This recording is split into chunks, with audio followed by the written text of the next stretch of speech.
ये वही बजरंग दल और वीएचपी के कार्यकर्ता है जिन्होंने औरंगजेब आलमगीर के पुतले की आड़ में कलमा तैयबा और कुरानी आयात लिखी हुई चादर जलाकर और पैरों और लाठियों से बेअदबी करके नागपुर के हालात खराब करने में एक अहम रोल अदा किया था, जिसमें यह साफ तौर से दिखाई दे रहा है कि नागपुर पुलिस बुनियादी तौर पर जिन लोगों ने फसाद भड़काने का काम किया था उन पर सिर्फ 6 लोगों पर कार्रवाई होती है, जबकि 24 घंटे के अंदर 51 लोगों के ऊपर कई संगीन धाराओं के तहत केस दर्ज किया गया और वो तमाम के तमाम 51 मुस्लिम मुलजिमीन हैं। लेकिन पिछले 48 घंटों में इनके ऊपर कोई कार्रवाई नहीं हुई थी।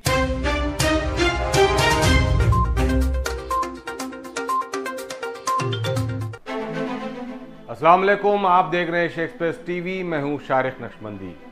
एशिया एक्सप्रेस नागपुर फसाद को रोज़े अव्वल से ही कवर करते आ रहा है और वो खबरें आप तक पहुंचाने की कोशिश कर रहा है जो आमतौर से मेन स्ट्रीम मीडिया में आपको नहीं दिखाई जाती। इसलिए हमारी आपसे दरख्वास्त है कि हमारे चैनल को सब्सक्राइब करें, शेयर करें। अब बात करते हैं 17 मार्च को ही नागपुर में हुए हिंदू मुस्लिम फसाद के बाद आज क्या हालात है। तो आज वहां भी तनाव बरकरार है। लोकल सोर्सेज से मिली जानकारी के मुताबिक फसाद के बाद कॉम्बिंग ऑपरेशन किया गया, जिसमें एक अंदाजे के मुताबिक 80 गिरफ्तारियां तो हुई है, लेकिन पुलिस ने अभी तक ये आंकड़ा कंफर्म नहीं किया है। पुलिस एफआईआर की एक लिस्ट सामने आई है जिसमें 51 मुलजिमीन के नाम है। इनमें से 27 को पुलिस कस्टडी में भेज दिया गया, जबकि 6 मुलजिमीन का एमसीआर हो गया और बकिया कुछ मुलजिमीन हॉस्पिटलाइज है और कुछ अंडर एज है। इस तरीके से अभी तक टोटल 51 आरोपियों की एक लिस्ट पुलिस की तरफ से सामने आई है। इन 51 आरोपियों में एक भी नाम ऐसा नहीं था जिसका ताल्लुक बजरंग दल या वीएचपी से था। ये वही बजरंग दल और वीएचपी के कार्यकर्ता है जिन्होंने औरंगजेब आलमगीर के पुतले की आड़ में कलमा तैयबा और कुरानी आयात लिखी हुई चादर जलाकर और पैरों और लाठियों से बेअदबी करके नागपुर के हालात खराब करने में एक अहम रोल अदा किया था। लेकिन पिछले 48 घंटों में इनके ऊपर कोई कार्रवाई नहीं हुई थी। हालांकि पुलिस के पास वीडियो विजुअल्स मौजूद थे जिसमें वो साफ तौर से कलमा लिखी चादर जलाते हुए नजर आ रहे हैं। इसके बावजूद पुलिस खामोश थी और 51 मुस्लिम मुलजिमीन पर ही केस दर्ज किया गया था।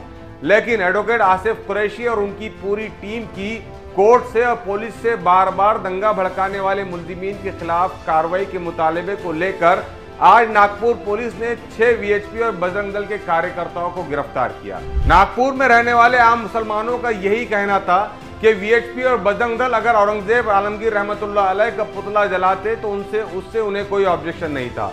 लेकिन पुतला जलाने की आड़ में कुरानी आयात लिखी चादर जलाई गई, जिस पर उन्हें ऑब्जेक्शन था। 48 घंटों बाद जब पुलिस को होश आया और एडवोकेट आसिफ कुरैशी और उनकी टीम ने बार बार मुतालबा किया कि फसाद भड़काने के असल मुलजिमीन के खिलाफ कार्रवाई क्यों नहीं की जा रही है, तो 48 घंटे बाद पुलिस ने वीएचपी और बजरंग दल के 6 कार्यकर्ताओं के खिलाफ केस दर्ज किया है। आइए सुनते हैं कि इन 6 आरोपियों के वकील क्या कहते हैं। यहाँ पर जो आंदोलन हुआ था वो आंदोलन पूरी तरीके से पुलिस की परमिशन लेकर किया गया था और कुछ गलतफहमी के कारण यहाँ पर उस पर प्रतिक्रिया हो गई, जबकि जो सभी आरोपी है उन्होंने ऐसा कोई भी कृत्य नहीं करा जिससे किसी की भावना को ठेस पहुँचे। लेकिन चूंकि वो घटना के बाद में शहर में कुछ प्रतिक्रिया आई जिसके फलस्वरूप शहर की शांति को भी भंग हुई, ऐसा लोगों के ध्यान में आया, तो लोगों ने आग्रह किया इन आरोपितों से कि भले ही आपकी कोई गलती ना हो, लेकिन आपने जो कानून का पालन करना चाहिए, आपने कानून का सम्मान करते हुए अपने आप को सरेंडर करना चाहिए।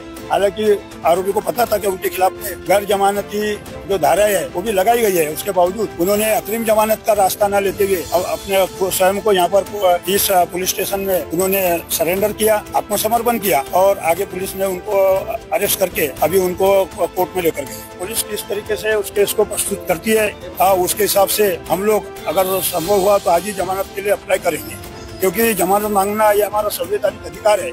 वो अधिकार संविधान के तहत जो भी कुछ बन सकता है उसके लिए हम लोग का वो कार्य करेंगे। इसी तरह जिन 51 मुस्लिम मुलजिमीन को गिरफ्तार किया गया और उनकी रिहाई के लिए एडवोकेट आसिफ कुरैशी और उनकी पूरी टीम बहुत मेहनत कर रही है। तो यह था नागपुर फसाद से मुतालिक एक अहम अपडेट, जिसमें यह साफ तौर से दिखाई दे रहा है कि नागपुर पुलिस बुनियादी तौर पर जिन लोगों ने फसाद भड़काने का काम किया था उन पर सिर्फ 6 लोगों पर कार्रवाई होती है, वो भी 48 घंटे के बाद, जबकि 24 घंटे के अंदर 51 लोगों के ऊपर कई संगीन धाराओं के तहत केस दर्ज किया गया और वो तमाम के तमाम 51 मुस्लिम मुलजिमीन हैं।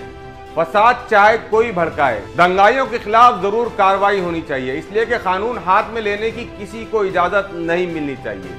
लेकिन पुलिस की जिम्मेदारी है कि दंगा भड़काने में कलीदी किरदार यानी बुनियादी तौर पर जिन लोगों ने अहम रोल अदा किया उनके ऊपर भी सख्त कार्रवाई होनी चाहिए, और दंगा भड़कने के बाद जिन लोगों ने पथराव किया उनके ऊपर भी कार्रवाई होनी चाहिए। लेकिन नागपुर पुलिस की एकतरफा कार्रवाई से आम लोगों में गम गुस्सा पाया जा रहा है। तो यह था नागपुर से मुतालिक एक अहम अपडेट। आपसे दरखास्त है कि हमारे चैनल को सब्सक्राइब करें, शेयर करें और अपना कमेंट जरूर लिखें। शुक्रिया।